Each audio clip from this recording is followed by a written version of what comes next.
অনেকেই এখন ভীষণভাবে কনফিউজড হয়ে রয়েছে যে কোন কোন পোর্শনগুলোর ওপর তোমাকে বেশি করে জোর দিতে হবে, কোন জায়গাগুলো থেকে বেশি মাত্রায় প্রশ্ন আসার সম্ভাবনা রয়েছে এবং তোমার এখন ঠিক কি করণীয়।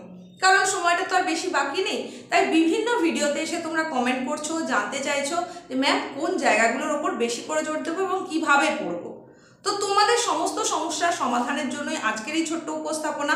নতুন একটা উপস্থাপনার সঙ্গে হাজির হয়ে গেছি তোমাদের এসপি ম্যাম। চ্যানেলে প্রত্যেককে স্বাগত জানিয়ে শুরু করছি আজকের উপস্থাপনা।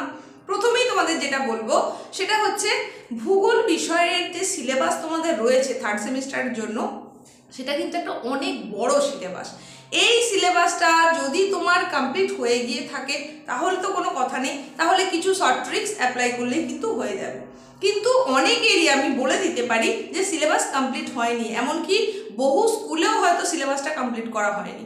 তাহলে সেই জায়গায় দাঁড়িয়ে তোমরা তো স্বাভাবিকভাবেই একটু ঘেঁটে থাকবেই কিভাবে কি করবে, সেটার জন্যই কিন্তু আজকের এই ছোট্ট উপস্থাপনা।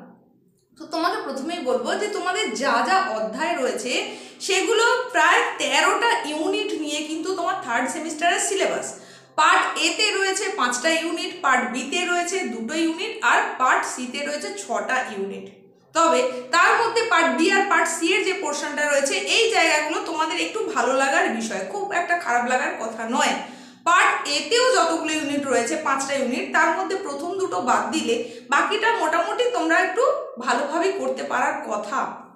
তো এরপরে যেটা বলার সেটা হচ্ছে পার্ট এর তাহলে যেই পোর্শন দুটো, মানে প্রথম যে দুটো ইউনিট, এই দুটো ইউনিট নিয়ে তোমাদের একটু সমস্যা আছে বলে আমার মনে হয়েছে, বা তোমরা অনেকে কমেন্টে জানিয়েওছো।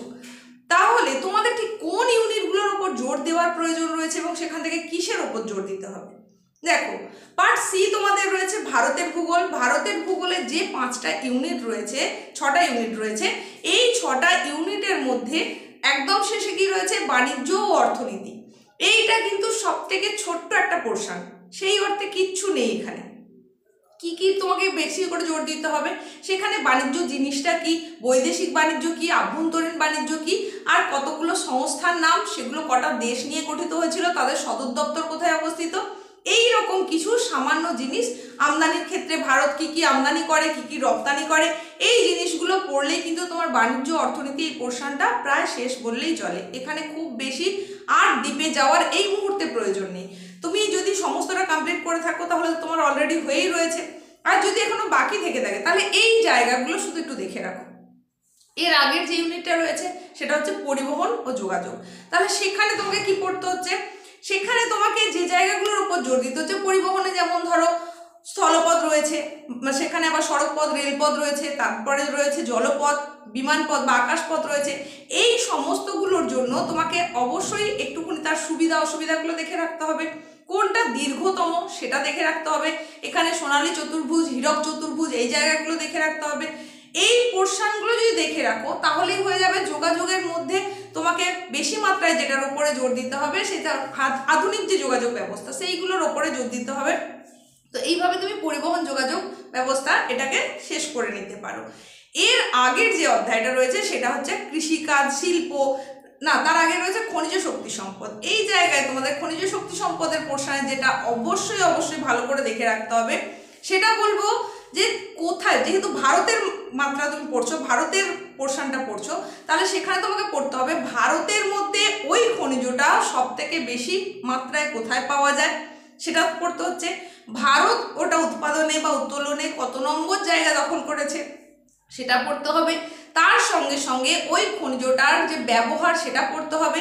শক্তি সম্পদগুলোর মধ্যেও কোথায় বেশি মাত্রায় বেশি পরিমাণে উৎপন্ন হয়, প্রথম কোথায় উৎপন্ন হয়, এই জায়গাগুলো কিন্তু তোমাকে তথ্য আকারে সেগুলো পড়ে নিতে হবে। পারলে তুমি একটা ছক বানিয়ে নিতে পারো, সেখান থেকে দেখে নেবে। কৃষিকাজ এটা একটা বড় পোর্শন, সেখান থেকে কিন্তু অনেক রকমের প্রশ্ন হওয়া সম্ভব। তাই এই জায়গাটা পড়তে গেলে তোমাকে একটু বেশি সময় দিতে হবে। এর আগে পর্যন্ত যেগুলোর কথা বললাম সেগুলো, খনিজটাও একটা বড় অংশ অবশ্যই। তো এই জায়গাগুলোর ওপরে কিন্তু তোমাকে বেশি বেশি করে জোর দিতে হবে। আর জনসংখ্যা জনবসতি যেটা, সেটাও মোটামুটি একটু বড় অধ্যায়, কিন্তু যেহেতু মানবীয় ভূগোলে মোটামুটি একটা ধারণা পেয়ে যাচ্ছ তাই খুব একটা অসুবিধা হওয়ার কথা নয়। আর মানবীয় ভূগোল পোর্শনটা কিন্তু অনেকটাই শর্ট রয়েছে, সেখানে মাত্র 2টো ইউনিট রয়েছে, খুব বেশি কিন্তু সেখানে নেই। তো এই জায়গাটাও তোমাদের হয়ে যাওয়ার কথা। এরপরে যেটা আমাদের পার্ট এ রয়েছে, পার্ট এতে যেটা তোমরা ভয় পাচ্ছ সেই জায়গাটা এবার একটু বলি যে খুব বেশি ঘাবড়ে গিয়ে বা খুব বেশি ভয় পেয়ে গিয়ে কিন্তু লাভ নেই। প্রশ্ন তোমার যেমন হবে সেখানে কিন্তু সংসদের কথা অনুযায়ী তোমাদের বেশ কিছু প্রশ্ন থাকবে সাধারণ মানের, কিছুটা একটু টাফ হবে আর বাকি কিছুটা হবে অনেকটাই টাফ। মানে তুমি ধরে নিতে পারো 50% কোশ্চেন সহজ সরল থাকবে, তার থেকে একটু কঠিন থাকবে 30% আরও, আর বাকি যে আরও 20% সেটা আরও একটু টাফ থাকবে, মডারেট টাইপের। তো এই যে ধরনের প্রশ্ন হচ্ছে, তাহলে তুমি প্রথমেই যদি ঘাবড়ে যাও এত সিলেবাস দেখে ভেবে, তাহলে কিন্তু হবে না। তোমার লিখে আসার মতন, উত্তর করে আসার মতন প্রশ্ন অবশ্যই থাকবে।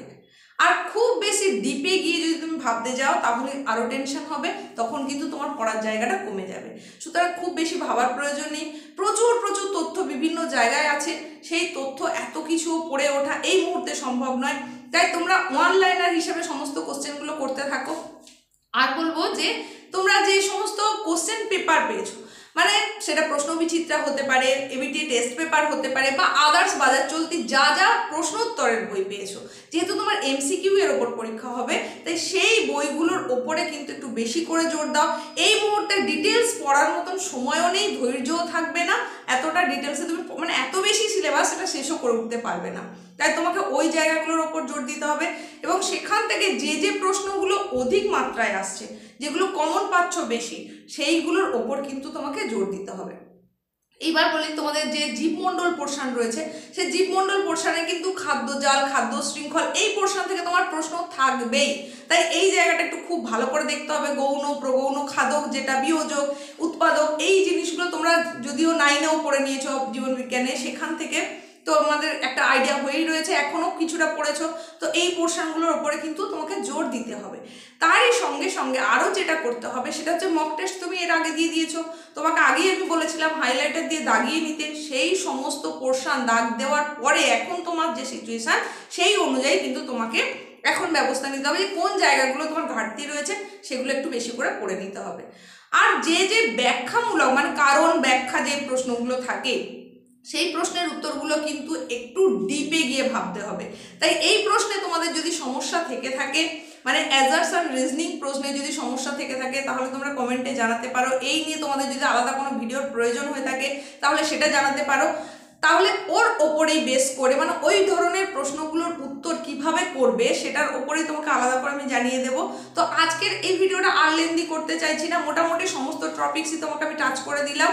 আর বলি আবহাওয়া জলবায়ু এগুলো তো তোমরা আগে পড়ে চলে এসেছো বা বাড়িমণ্ডল পড়ে চলে এসেছো, সেই পোর্শনগুলো অনেকটা তোমার আয়ত্তে থাকার কথা। তো এইগুলোর ওপরেই তুমি জোর দাও, তাহলেই কিন্তু 35-এর অধিকাংশটা তোমার কাছে কমন এসে যাবে।